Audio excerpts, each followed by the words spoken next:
Welcome to chemistry class. প্রত্যেকে নিশ্চয়ই ভালো আছো। আজকে আমরা ক্লাস 11-এ চ্যাপ্টার রাসায়নিক বন্ধন নিয়ে আলোচনা করছি।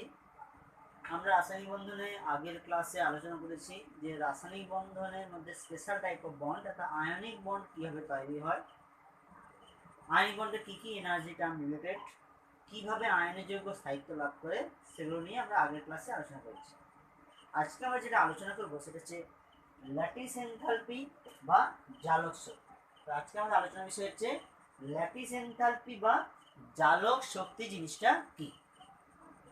আমরা আগের ক্লাসে অবশ্যই শুরুটা করেছিলাম যে ল্যাটিস এনথালপি সম্বন্ধে একটা কনসেপ্ট দিয়েছিলাম।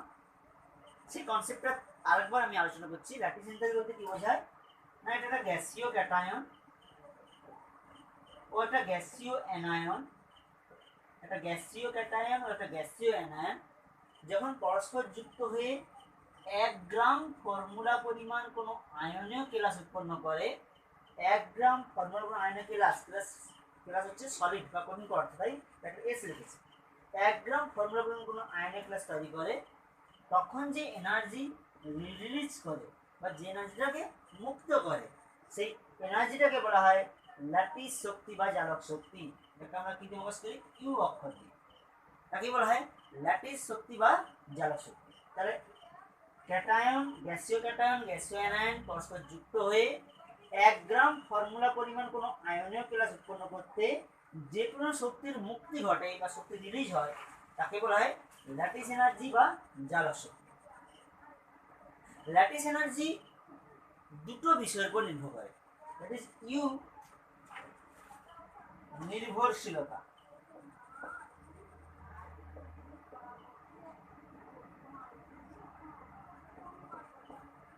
নির্ভরশীলতা ল্যাটিস এনার্জি দুটো বিষয়ের উপর নির্ভর করে। Number 1, U varies as Z plus Z minus. অর্থাৎ এখানে যে আয়নীয় কেলাসগুলো আছে বা এখানে যে আয়নগুলো আছে ক্যাটায়ন এবং অ্যানায়ন, সেই ক্যাটায়ন ও অ্যানায়নের তাদের আধানের গুণফলের সঙ্গে সমানুপাতিক। অর্থাৎ যদি আমি এখানে লিখি M Z plus M Z minus, তাহলে এই জেড প্লাস এবং জেড মাইনাসের যে গুণফল, সেই গুণফলের উপর নির্ভর করে গিয়ে ল্যাটিস এনথালপি বা জালক শক্তি। গুণফলটা যত বেশি হবে তার ল্যাটিস শক্তি তত বৃদ্ধি পাবে। নাম্বার 2, আর কি বিষয় নির্ভর করে? U varies as 1/r। আরটা কি? আরটা হচ্ছে ক্যাটায়ন ও অ্যানায়নের মধ্যেকার সরলরৈখিক দূরত্ব। ক্যাটায়ন দ্যাট মিনস আন্তঃনিউক্লিয়ার দূরত্ব, যাকে এক কথা বলতে পারি আন্তঃনিউক্লিয়ার দূরত্ব। সে আন্তঃনিউক্লিয়ার দূরত্বের সঙ্গে ব্যস্তানুপাতিক। অর্থাৎ যদি আন্তঃনিউক্লিয়ার দূরত্ব বৃদ্ধি পায় তাহলে তার ল্যাটিস এনথালপি ক্রমশ হ্রাস পাবে। তাই ইউটা দুটো বিষয়ের উপর নির্ভর করে আমরা বলে দিতে পারি কোনো একটা ক্লাসের ক্ষেত্রে ইউর মানটা কখন বেশি বা কখন কম। এবং দেখা যায় যে যেহেতু এনার্জি রিলিজ হচ্ছে এখানে, তাই শক্তির মান সর্বদা ঋণাত্মক বা নেগেটিভ হবে। এবং দেখা যায় যে যার ল্যাটিস এনথালপি যত বেশি নেগেটিভ, যার ল্যাটিস এনথালপি যত বেশি ঋণাত্মক, সেই আয়নীয় কেলাসের স্থায়িত্ব বা স্টেবিলিটি তত বেশি। যার ল্যাটিস এনথালপি যত বেশি ঋণাত্মক, সেই আয়নীয় কেলাসের স্টেবিলিটি বা স্থায়িত্ব তত বেশি। আমরা কি এক্সাম্পল দিয়ে জিনিসটা বোঝার চেষ্টা করি। ধরো আমি এখানে এক্সাম্পল নিলাম NaCl, KCl, এই দুজনের মধ্যে কার ল্যাটিস এনথালপি বেশি? NaCl KCl এর মধ্যে কার ল্যাটিস এনথালপি বেশি দেখো। একটু ভালো করে দেখো, দুজনের ক্ষেত্রে Cl মাইনাস ফিক্সড, আর দুজনের ক্ষেত্রে Cl মাইনাস ফিক্সড। তার পার্থক্য কি? এর Na প্লাস এর K প্লাস। দেখো দুজনের ক্ষেত্রে +1, তাহলে এক্ষেত্রে Z প্লাস সমান। তাই এই পয়েন্টটা দিয়ে আমরা ব্যাখ্যা করতে পারবো না। কিন্তু দেখো Na প্লাস K প্লাসের মধ্যে কার ব্যাসার্ধ বেশি আমরা জানি? আর Na প্লাস লেস দেন আর K প্লাস। যেন আমরা জানি পর্যায় বরাবর শ্রেণী বরাবর যদি পথের নিচের দিকে নামা যায় তাহলে আয়নের ব্যাসার্ধ ক্রমশ বৃদ্ধি পায়। আমরা পড়েছি শ্রেণী বরাবর পথের নিচের দিকে নামলে আয়নের ব্যাসার্ধ, সে ক্যাটায়ন হোক আর অ্যানায়ন হোক, তার ব্যাসার্ধ ক্রমশ বৃদ্ধি পায়। তাহলে সোডিয়ামের নিচে আছে পটাশিয়াম, সোডিয়ামের নিচে আছে পটাশিয়াম, তাই পটাশিয়ামের ব্যাসার্ধ বেশি। অতএব তাহলে আমরা কি বলতে পারি? U of Na plus greater than U of K plus. অর্থাৎ কার ল্যাটিস এনথালপি বেশি হবে? Na প্লাস ল্যাটিস এনথালপি বেশি হবে। Na প্লাস ল্যাটিস এনথালপি বেশি মানে Na প্লাসের কি হবে? স্থায়িত্ব বেশি। অর্থাৎ NaCl কেসের মধ্যে কার স্থায়িত্ব বেশি হবে না স্থায়িত্ব বেশি হবে NaCl। তাহলে ব্যাপারটা বুঝাতে পেরেছি যে ল্যাটিস এনথালপি দুটো বিষয় নির্ভর করে। যদি প্রথম বিষয়টা আমরা ব্যাখ্যা করতে না পারি তখনই মাত্র আমরা সেকেন্ড বিষয় দিয়ে ব্যাখ্যা করতে পারি। ওকে, নেক্সট একটা এক্সাম্পল দেখাতে চাইছি আমি। এটা একটা এক্সাম্পল হলো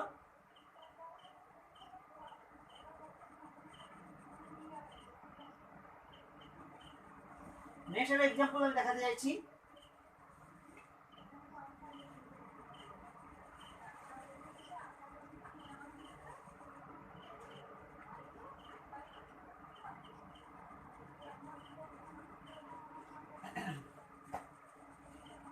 NaF আর কি আছে MgCl, NaF এবং MgCl। এক্ষেত্রে দেখো ক্যাটায়নও আলাদা অ্যানায়নও আলাদা।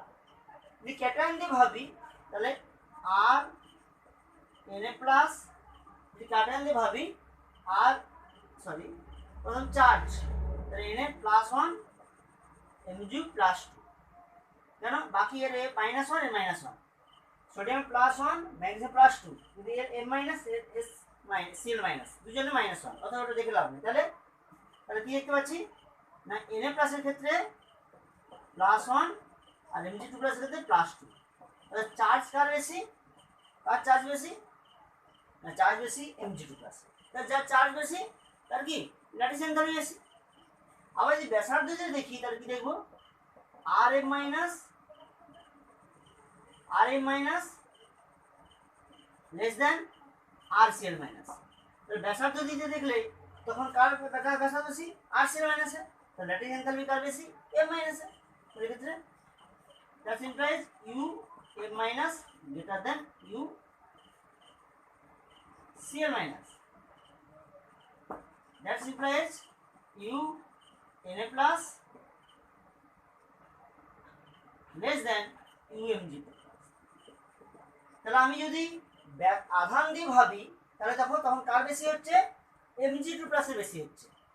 আর যদি আমি অ্যানায়ন দিয়ে ভাবি মানে ব্যাসার্ধ দিয়ে ভাবি তাহলে কার বেশি হচ্ছে Cl মাইনাস হচ্ছে। যদি এই রকম কোনো সমস্যা তুমি পড়ো মানে যেখানে ক্যাটায়ন অ্যানায়ন দুটোই আলাদা, তাদের ক্ষেত্রে ল্যাটিস এনথালপি বের করতে দিয়েছে, তখন তোমাকে কী ভাবতে হবে মনে রাখবে যদি চার্জ এবং রেডিয়াস দুজনই অপোজিট ডিরেকশানে থাকে, মানে চার্জের দিক দিয়ে ভাবলে ম্যাগনেসিয়াম ক্লোরাইডের ল্যাটিস এনথালপি বেশি, যদি রেডিয়াস দিয়ে ভাবি বা ব্যাসার্ধ দিয়ে ভাবি তখন MgCl2 বেশি বদলে তার বেশি হচ্ছে NaF এর বেশি হচ্ছে। তখন সেক্ষেত্রে সবসময় কী মনে রাখবে না সেক্ষেত্রে সবসময় চার্জ ডোমিনেট ব্যাসার্ধ, অর্থাৎ সেক্ষেত্রে কাকে বেশি গুরুত্ব দিবে চার্জকে বেশি গুরুত্ব দেবে, অর্থাৎ তোমাকে এই পয়েন্টটা তখন ধরা যাবে না। কোন পয়েন্টটা হতে হবে এইটা। তাহলে কখন এই পয়েন্টটা লাগাবে যদি কোনো সমস্যা দেখো যে একসঙ্গে চার্জ এবং রেডিয়াস দুজন অপোজিট ডিরেকশনে, চার্জের দিকে দেখলে যার ল্যাটিস এনথালপি বেশি হচ্ছে, ব্যাসার্ধ দিয়ে দেখলে অপর ল্যাটিস এনথালপি বেশি হচ্ছে, এই ধরনের কোনো সমস্যা থাকলে সেক্ষেত্রে সবসময় মনে রাখবে যে ক্ষেত্রে সবসময় চার্জটা ডোমিনেট করবে রেডিয়াসকে, অর্থাৎ চার্জের সাপেক্ষে তুমি ল্যাটিস এনথালপি বের করবে কিন্তু ব্যাসার্ধের সাপেক্ষে ল্যাটিস এনথালপি বের করবে না। ক্লিয়ার? তাহলে ল্যাটিস এনথালপি কীভাবে আমরা কোনো যুগে বেশি বা কম তুলনা করে বলতে পারি, কেন না ল্যাটিস এনথালপি বের করার জন্য কোনো ডাইরেক্ট মেথড নেই বা সরাসরি কোনো পদ্ধতি থাকবে, এখানেও জাস্ট তুলনা ভ্যারাইটিস বলছি, মানে জাস্ট তুলনা বলছি এর বেশি এর কম, কিন্তু কতটা বেশি বা কতটা কম সেটা আমরা সরাসরি কোনো ডাইরেক্ট মেথড বা সরাসরি কোনো পদ্ধতির মাধ্যমে নির্ণয় করতে পারি না। ল্যাটিস এনথালপির জন্য একটা ইনডাইরেক্ট মেথড আছে, ল্যাটিস এনথালপির জন্য, যেটা দ্বারা আমরা ল্যাটিস এনথালপি বের করতে পারি, ইনডাইরেক্ট মেথড। এবং সেই মেথডটার নাম হচ্ছে বর্ন-হেবার সাইকেল। সেই মেথডটার নাম হচ্ছে বর্ন-হেবার সাইকেল। বর্ন-হেবার চক্র। বর্ন-হেবার চক্র দ্বারা আমরা কোনো যৌগের কোনো আয়নীয় কেলাসের ল্যাটিস এনথালপি বের করতে পারি। কিন্তু আবার বলছি this is a indirect method, এটা একটা বিকল্প পদ্ধতি, বাট সরাসরি নয়, সরাসরি নিয়ে করা যায় না। ধরো একটা এক্সাম্পল আমি বলছি, কার ক্ষেত্রে বের করতে চাইছি আমি NaCl এর ক্ষেত্রে বের করতে চাইছি। তাহলে NaCl এর ক্ষেত্রে বর্ন-হেবার চক্র সাহায্যে আমি তার কি বের করবো ল্যাটিস এনথালপি বের করবো, that is U of NaCl বের করবো। অর্থাৎ NaCl এর ল্যাটিস এনথালপি বের করতে চাইছি। তাহলে আগে NaCl কি তৈরি হয়েছে দেখে নিই না, sodium solid plus half Cl2 gas, সেখান থেকে তৈরি হয় সোডিয়াম ক্লোরাইড। কেন প্রকৃত সোডিয়াম কি হিসেবে পাওয়া যায়? সলিড হিসেবে পাওয়া যায়। ক্লোরিন কি হিসেবে পাওয়া যায়? গ্যাস হিসেবে পাওয়া যায়। এই হাফ অফ ক্লোরিন কেন, একটা ক্লোরিন আছে, সেখান থেকে আমরা NaCl সলিড তৈরি করতে পারি। এই প্রক্রিয়ায় যে এনথালপি চেঞ্জ হয় তাকে বলে ডেল্টা এইচএফ। আমরা যখন ফার্মেন্স পড়াবো তখন এটা বলবো ডেল এইচএফ এর কথা অর্থ এনথালপি অফ ফরমেশন, অর্থাৎ গঠন এনথালপি। তাহলে এখানে কে ঘটে যাচ্ছে? NaCl তৈরি হচ্ছে। এই NaCl এর ক্ষেত্রে তো বের করতেছি, তাই NaCl তৈরি হচ্ছে। আবার দেখো NaCl গ্যাস সলিড থেকে যদি NS গ্যাস বের করতে চাই, অর্থাৎ সোডিয়াম কঠিন থেকে সোডিয়াম গ্যাস করব। কেন আমরা আয়নের ক্লাসের সংজ্ঞাতে কি পড়েছিলাম? কোনোটা আয়নীয় ক্যাটায়ন, কোনোটা ক্যাটায়ন, একটা অ্যানায়ন গ্যাসীয় অবস্থায় যখন তারা পরস্পর যুক্ত হয়ে একটা আয়নিক ক্লাস তৈরি করছে, তাহলে গ্যাসীয় অবস্থায় যেতে হবে। তাহলে এখানে সলিড থেকে হতে যেতে হবে গ্যাস অবস্থায় যেতে হবে। এটাকে বলা হয় সাবলিমেশন এনার্জি। সাবলিমেশন এনার্জি যাকে বাংলায় বলা হয় ঊর্ধ্বপাতন এনথালপি। ঊর্ধ্বপাতন এনথালপি এই এনার্জিটা দিতে হয়। কারণ একটা কঠিন পদার্থকে তাপ দিলে সে ঊর্ধ্বপাতিত হয়ে যায়, মানে কথা বলেন যে বাষ্পে বা গ্যাসে পরিণত হয়ে যায়, তাহলে তাপ দিতে হয়। তাহলে এই জন্য এই মানটা হচ্ছে প্লাস দিলে কিসে পরিণত হলো? সোডিয়াম গ্যাসে পরিণত হলো। এবার সোডিয়াম গ্যাস থেকে আমি একে কি বললাম? সোডিয়াম আয়নে পরিণত করলাম। একটা গ্যাসীয় পদার্থকে আয়নে পরিণত করার প্রক্রিয়াকে আমরা কি বলি? Ionisation energy. তাহলে এটা হচ্ছে আয়নাইজেশন এনার্জি, এটাও দিতে হয়, এটা প্লাস। একইভাবে এক্ষেত্রে Cl2, তাহলে Cl2 থেকে আমরা কি নেবো? একটা Cl নেবো, মানে বন্ধনটা ভেঙে দেবো, ঠিক আছে? তাহলে তখন হবে কি Cl, এটাকে বলে ডিসোসিয়েশন এনার্জি। ডিসোসিয়েশন এনার্জি বা বন্ধন বিভাজন শক্তি ডি। এবার এক অণুর জন্য একটা ডি, এখানে হাফ অণু আছে, তাহলে কত? হাফ ডি, আর ডিসোসিয়েশন এনার্জি বাই 2। তাহলে এখানে কি হলো? Cl গ্যাস হলো। Cl গ্যাসকে আমরা কি করবো? Cl মাইনাস গ্যাসে পরিণত করবো। কোনটা নন মেটালকে যখন অ্যানায়নে পরিণত করা হয় সেই প্রক্রিয়াকে আমরা কি বলি? Electron enthalpy. তাহলে এই এনার্জিটা দিতে হয় প্লাস। ইলেকট্রন এনথালপি বা ইলেকট্রন আসক্তি, that is EA, electron affinity. কিন্তু এটা এনার্জি মুক্ত হয়, তাই এটি মাইনাস। এবার এই Na প্লাস গ্যাস এবং Cl মাইনাস গ্যাস পরস্পর যুক্ত হয়ে কি তৈরি করে? যুক্ত হয়ে তৈরি করে NaCl। এবং এখানে যেটা দিতে হয় সেটা হচ্ছে এটাই হচ্ছে lattice enthalpy, that is U. এটা হচ্ছে ইউ, এবং এতে ইউ কি করতে হয়? শক্তি মুক্তি হয়, দ্যাট ইজ এটা হচ্ছে নেগেটিভ। তাহলে আমি দেখতে পাচ্ছি যে এই প্রসেসে NaCl তৈরি করার জন্য আমার কত এনার্জি লাগে? Del HF. আর এই প্রসেস যদি ঘুরে ঘুরে যায় তাহলে কত এনার্জি লাগবে? এই এনার্জি প্লাস এই এনার্জি প্লাস এই এনার্জি প্লাস এই এনার্জি প্লাস এই এনার্জি যোগ করলে এটা হবে। আমরা যখন থার্মোডাইনামিক্স করতে যাবো তখন একটা সূত্র বলবো, দেখো যে হেসেস ল বা হেসেস সূত্র কি বলেছে? কোনো একটি প্রক্রিয়া একটি মাত্র ধাপে সম্পন্ন করলে যে শক্তি প্রয়োজন হয়, যদি প্রক্রিয়াটি একাধিক ধাপে সম্পন্ন করা হয় সেক্ষেত্রেও মোট শক্তির পরিমাণ সর্বদা পূর্বোক্ত শক্তির সঙ্গে সমান হবে। তাহলে এখানে একটা ধাপে সম্পন্ন করলে কত শক্তি লাগছিল? Del HF. আর একাধিক ধাপে সম্পন্ন করে তাহলে কতটা এনার্জি লাগবে? এটা এর সঙ্গে সমান হবে। তাহলে লিখতে পারি ডেল এইচএফ সমান কত? ডেল এইচএফ সমান লিখতে পারি স্টিমিউলেশন এনার্জি, সাবলিমেশন এনার্জি বা ঊর্ধ্বপাতন এনথালপি প্লাস আয়নেশন এনার্জি মানে আয়নীভবন বিভব প্লাস ডিসোসিয়েশন এনার্জি বাই 2 বা বন্ধন বিভাজন শক্তি by 2 minus electron affinity, minus কেন? এটা শক্তি বর্জন হয়, মাইনাস ইউ, ইউ বিয়োগ কেন? এটা শক্তি বর্জন হয়। তাহলে যদি আমি এই দুটো শক্তি সমীকরণ যদি বসিয়ে দিতে পারি, এখান থেকে আমরা এই ইউর মান বা ল্যাটিস এনথালপি মান বের করে দিতে পারি। এইভাবে আমরা বর্ন হেভার চক্র কাজে লাগিয়ে কোনো একটা যৌগের ক্ষেত্রে ল্যাটিস এনথালপি বের করব, কোনো একটা যৌগের ক্ষেত্রে ল্যাটিস এনথালপি বের করব। ওকে, তোমাদের হোম টাস্ক থাকবে, তোমরা বের করবে, নেক্সট ডে আমাকে দেখাবে MgCl2 এর ক্ষেত্রে ল্যাটিস এনথালপি বের করবে, অর্থাৎ U অফ MgCl2 বের করবে। তোমরা বের করবে U of MgCl2, just Born Haber চক্র কাজে লাগিয়ে তোমরা বের করবে MgCl2 ক্ষেত্রে ল্যাটিস এনথালপি মান কত হবে। ক্লিয়ার? নেক্সট, তাহলে আমরা ল্যাটিস এনথালপি জিনিসটা ক্লিয়ার করতে পারলাম যে ল্যাটিস এনথালপি দ্বারা আমরা কোনো পদার্থের বা আয়নিক ক্লাসের ক্ষেত্রে তার কতটা স্টেবিলিটি সেটা আমরা বের করতে পারি। সেটা সরাসরি বের করা যায় না, ইনডাইরেক্ট মেথড ব্যবহার করতে হয়। সেই ইনডাইরেক্ট মেথডের নাম হচ্ছে বন্ড হেবার চক্র। ওকে, নেক্সট আমরা নতুন বিষয় চলে যাচ্ছি।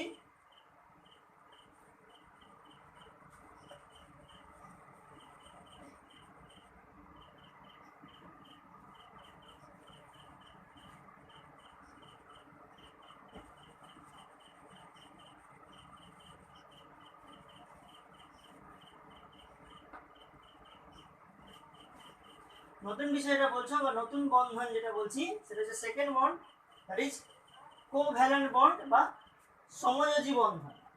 নতুন যে বিষয়টা নিয়ে আলোচনা করছে হচ্ছে 2 নম্বর পয়েন্ট আমাদের যেটা ছিল সমযোজী বন্ধন, যাকে আমরা বলি ইংলিশে কোভ্যালেন্ট বন্ড। সমযোজী বন্ধন বা যাকে আমরা বলি কোভ্যালেন্ট বন্ড,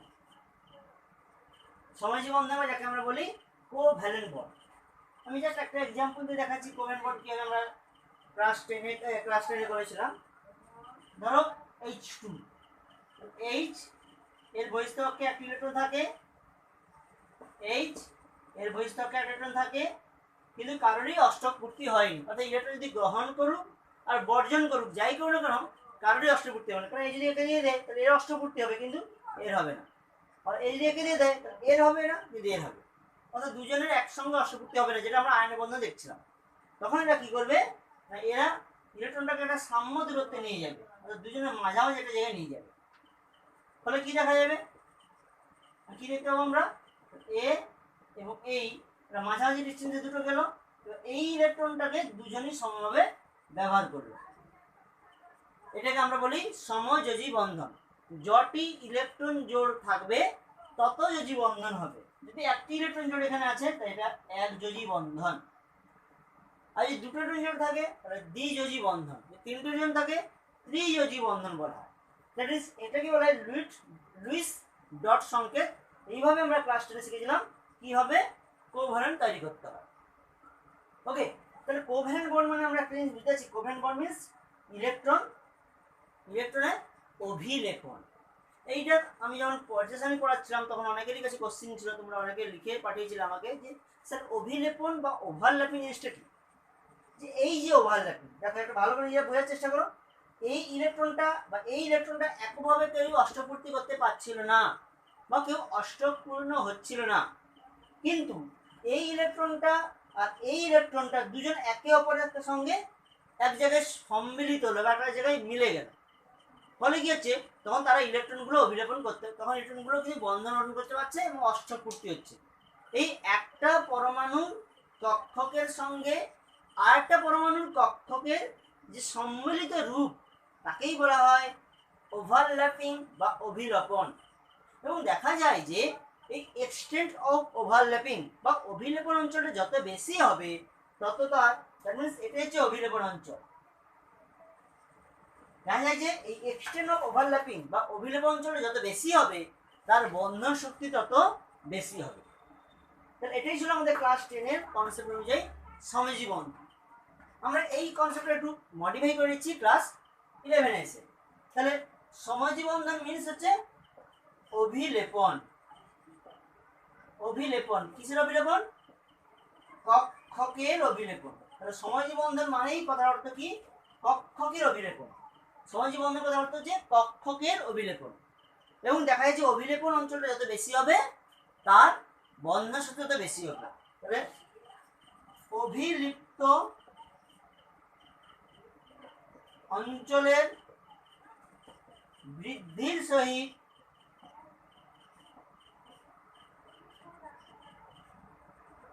বন্ধন শক্তি বৃদ্ধি পায়।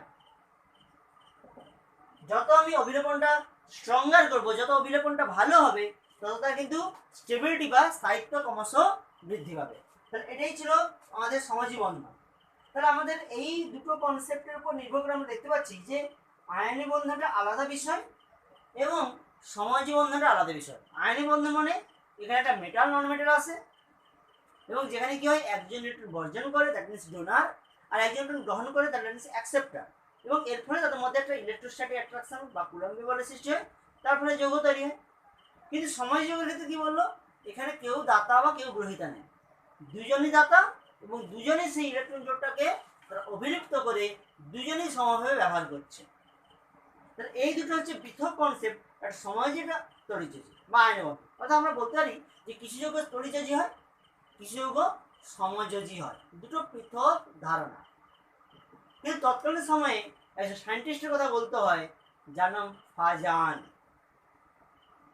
ফাজান বলেন না, কোনো যৌগ 100% কোভ্যালেন্ট বা সমযোজী বা কোনো যৌগ 100% আয়নিক, এটা কোনোদিন হওয়া সম্ভব নয়। অর্থাৎ আমি বললাম NaCl আয়নীয় যৌগ, আমি বললাম H2 সমযোজী যৌগ, O2 সমযোজী যৌগ, N2 সমযোজী যৌগ। আবার এখানে NaCl, KCl, MgCl2, AlCl3 এরা সব তড়িৎযোজী যৌগ। অর্থাৎ কোনো যৌগ 100% সমযোজী বা 100% তড়িৎযোজী হওয়া সম্ভব নয়। সেটা বিজ্ঞানী বা সায়েন্টিস্ট ফাজান একটা এক্সপেরিমেন্ট দিয়ে দেখিয়েছেন। দেখো কি বলতে চাইছেন, সায়েন্টিস্ট ফাজান দেখিয়েছেন যে কোনো যৌগের মধ্যে 100% আয়নিক ক্যারেক্টার বা আয়নীয় চরিত্র এবং 100% কোভ্যালেন্ট চরিত্র থাকা সম্ভব নয়। সেটা বিজ্ঞানী ফাজান দেখিয়েছেন। যদিও আমাদের আপাতত সাথে মনে হচ্ছে দুটো আলাদা বন্ধন, বিজ্ঞানী বা সায়েন্টিস্ট ফাজান বলেছেন দুটো আলাদা বন্ধন নয়। কেন বলছেন দেখি আমরা। আমি ধরো এটা একটা আয়নীয় যৌগ নিয়ে শুরু করলাম, দ্যাট মিনস এটা একটা ক্যাটায়ন। একটা আয়নীয় যৌগ একটা কি থাকে, অ্যানায়ন থাকে, তাহলে দ্যাট মিনস এটা একটা অ্যানায়ন।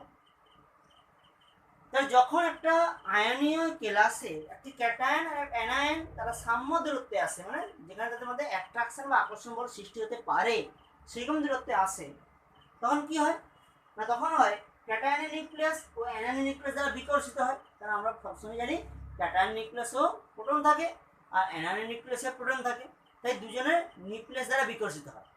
কিন্তু ক্যাটায়ন কি করে, অ্যানায়নের ইলেকট্রন ঘনত্ব নিজের দিকে আকর্ষণ করে। রিপিট কথাটা বললাম, ক্যাটায়ন অ্যানায়নের নিউক্লিয়াসকে বিকর্ষণ করে, কিন্তু ক্যাটায়ন কি করে, অ্যানায়নের ইলেকট্রন ঘনত্বকে আকর্ষণ করে।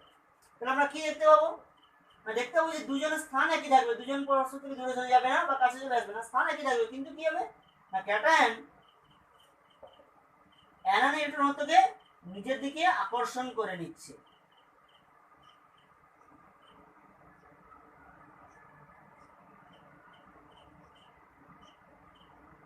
ঠিক আছে, ক্যাটায়ন অ্যানায়নের ঘনত্বকে নিজের দিকে আকর্ষণ করে নিচ্ছে। আমি আর একটু কিছুক্ষণ পরে এক্সপ্লেন করে দেখি কি দেখবো।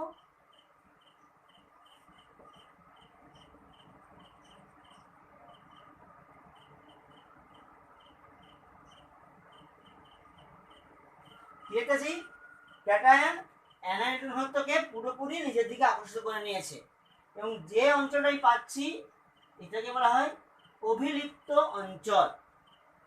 তাহলে আমি এখানে শুরু করছিলাম কি দিয়ে, আয়নীয় যৌগ দিয়ে। এখন দেখতেছি আমাদের কি চরিত্র চলে এসছে, অভিলিপ্ত অঞ্চল চলে এসছে, মানে কি চরিত্র চলে এসছে, কোভ্যালেন্ট বা সময় চরিত্র চলে এসছে। তাহলে একটা আয়নীয় ক্লাসের মধ্যেও সময় চরিত্র চলে আসতে পারে।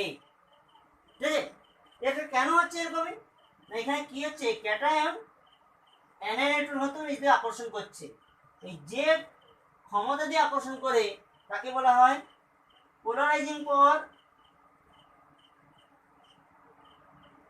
তাকে বলা হয় পোলারাইজিং পাওয়ার বা বাংলায় বলা হয় ধ্রুবায়ন ক্ষমতা। তাহলে ক্যাটায়ন অ্যানায়নের ঘনত্বকে নিজের দিকে আকর্ষণ করছে, এই নিজেদের আকর্ষণ করার ক্ষমতাকে বলা হয় ধ্রুবায়ন ক্ষমতা।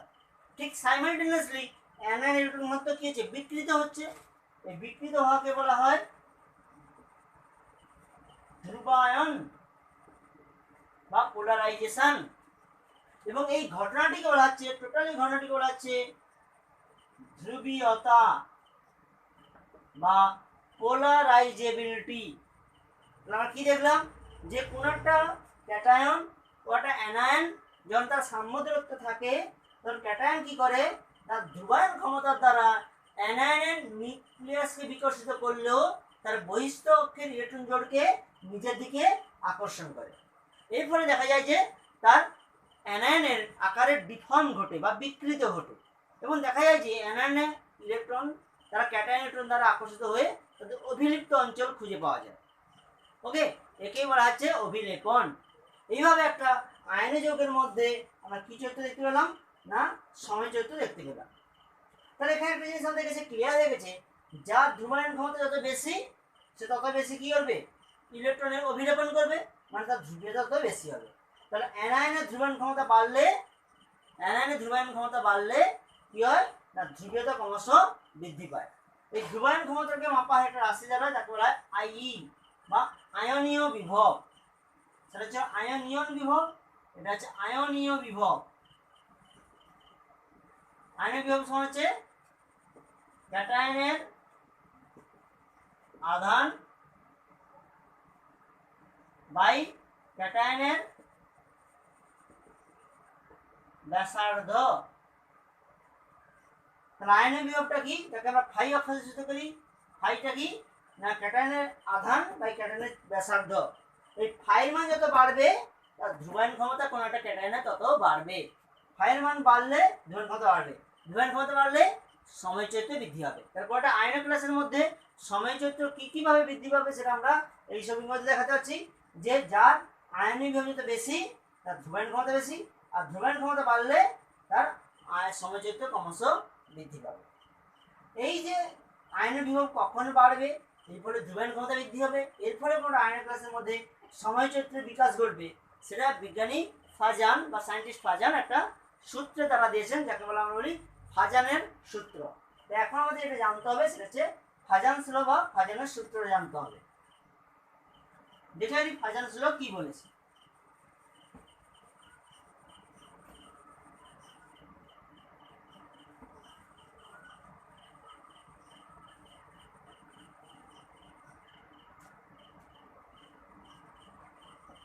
ফাজানের সূত্র,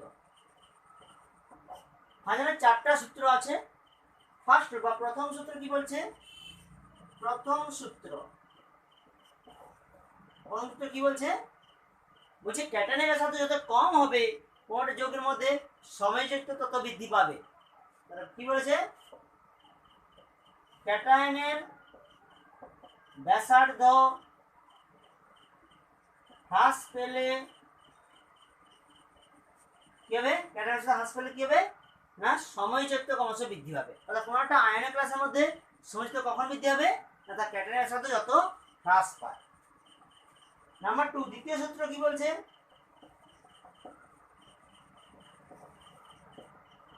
বলছে অ্যানায়নের ব্যাসার্ধ যত বৃদ্ধি পাবে, অ্যানায়নের ব্যাসার্ধ যত বৃদ্ধি পাবে, বলছে অ্যানায়নের ব্যাসার্ধ যত বৃদ্ধি পাবে তত তার কি হবে, অ্যানায়নের ব্যাসার্ধ বৃদ্ধি পেলে তার সময় চরিত্র ক্রমশ বৃদ্ধি পাবে। অর্থাৎ ক্যাটায়নের ব্যাসার্ধ হ্রাস পেলে বাট অ্যানায়নের ব্যাসার্ধ বৃদ্ধি পেতে হবে। নাম্বার 3 তৃতীয় সূত্র কি বলছে, দ্বিতীয় সূত্র বলছে ক্যাটায়ন ও অ্যানায়নের আধান বৃদ্ধি পেলে কি হবে, সময় চরিত্র ক্রমশ বৃদ্ধি হবে। ক্যাটায়ন ও অ্যানায়নের আধান বৃদ্ধি পেলে সময় চরিত্র ক্রমশ বৃদ্ধি পাবে। নাম্বার 4 চতুর্থ সূত্র কি বলছে, কোন ক্যাটায়নের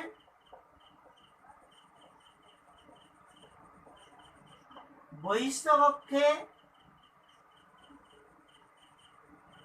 8টির বদলে 18টি ইলেকট্রন থাকলে,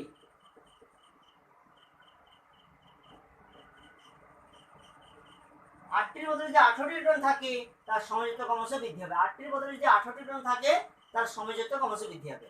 তাহলে এই চারটা পয়েন্টে কি বলছে আমাদের, সমযোজী চরিত্র বৃদ্ধি পাবে। এই চারটা পয়েন্টই বলছে সমচিত্র বৃদ্ধি হবে। অর্থাৎ ক্যাটায়নের ব্যাসার্ধ হ্রাস পেলে সমচিত্র বৃদ্ধি পাবে, অ্যানায়নের ব্যাসার্ধ বৃদ্ধি পেলে সমচিত্র বৃদ্ধি পাবে, ক্যাটায়ন ও অ্যানায়নের আধান বৃদ্ধি পেলে সমচিত্র বৃদ্ধি পাবে, কোন ক্যাটায়নের বহিস্থ কক্ষে 8টি মতো 18 থাকলে তার সমযোজিত চরিত্র বৃদ্ধি হবে। অর্থাৎ ফ্যাজানের এই সূত্র দ্বারা আমরা বলতে পারি কোন একটি যৌগের মধ্যে কখন সমযোজিত বৃদ্ধি পায় বা কখন সমযোজিত বৃদ্ধি পাওয়ার সঙ্গে সঙ্গে আয়নীয় চরিত্র হ্রাস পায়। এটি ফ্যাজানের সূত্রটি যে একটা যৌগের মধ্যে কখন সমযোজিত বৃদ্ধি হবে বা কখন আয়নীয় চরিত্র বৃদ্ধি হবে। নেক্সট আমরা দেখাবো এই ফাজান সূত্রের অ্যাপ্লিকেশন, যে কোনটা যৌগের মধ্যে সময়চক্র বা আয়নচক্র বৃদ্ধি পাওয়ার সঙ্গে সঙ্গে তার বৈশিষ্ট্যের কি রূপ পরিবর্তন আসে। বৈশিষ্ট্য মিন্স দ্রাব্যতা, স্ফুটনাঙ্ক, স্থায়িত্ব, বর্ণ, এর কি পরিবর্তন আসে সেটা আমরা ফাজান সূত্রের সাহায্যে বোঝার চেষ্টা করব। ওকে, নেক্সট ক্লাসে নেক্সট বিষয় নিয়ে আমরা আলোচনা করব। আজকে এতটা পর্যন্ত থাকলো।